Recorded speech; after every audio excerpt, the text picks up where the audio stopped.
Rajkot TRP અગ્નિકાંડ મામલે વધુ વિગતો સામે આવી રહી છે। રાજકોટ ખાતે ટીઆરપી ગેમ ઝોનમાં અગ્નિકાંડ થયો હતો તે મામલે વધુ વિગતો સામે આવી રહી છે। ગેરકાયદેસર બાંધકામને સીલ કરી દેવાની શરૂઆત તંત્ર દ્વારા કરવામાં આવી છે। તો ચેમ્બર ઓફ કોમર્સના પ્રમુખના બાંધકામને સીલ મારી દેવામાં આવ્યું છે। મહત્વની વિગતો મળી રહી છે। યાજ્ઞિક રોડ પર આવેલ મંજૂરી વગરનું બાંધકામ સીલ કરાયું છે। તો આ મુદ્દે જ આપણી સાથે સંવાદદાતા ધ્રુવ કુંડેલ ફોનલાઈન પર જોડાઈ ચૂક્યા છે। જે ધ્રુવ, રાજકોટ ટીઆરપી અગ્નિકાંડ બાદ હવે ગેરકાયદેસર બાંધકામને સીલ કરી દેવાની શરૂઆત થઈ ગઈ છે, શું કહેશો?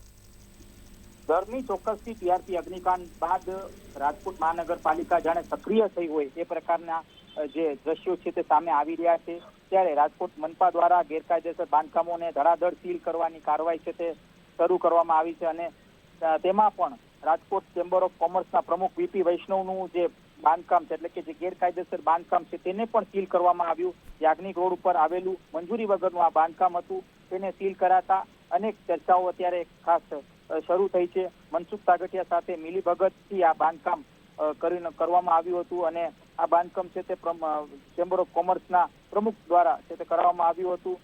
બાબા બજારમાં જે કહી શકાય કે જે આગ બાદ ક્યાંક ને ક્યાંક જે ગેરકાયદેસરનું જે બાંધકામ છે તે પ્રકાશમાં આવ્યું હતું। બાબા બજારમાં પણ અનેક જગ્યાએ સીલ કરવામાં આવી હતી।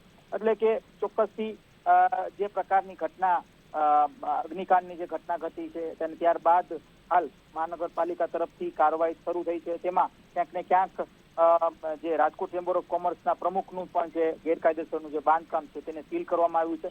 હજુ પણ અધિકારીઓનું એક સ્પષ્ટ વાર્તાલાપ મીડિયા સાથે કરી હતી કે હજુ પણ કેટલાક જે ગેરકાયદેસર બાંધકામ છે તેને પણ સીલ કરવામાં આવશે। જી ધ્રુવ, તમામ વિગતો બદલ આભાર। તો રાજકોટ ખાતે થયેલા ટીઆરપી ગેમ ઝોનમાં અગ્નિકાંડ બાદ હવે ગેરકાયદેસર બાંધકામ સીલ કરી દેવાની શરૂઆત થઈ ચૂકી છે।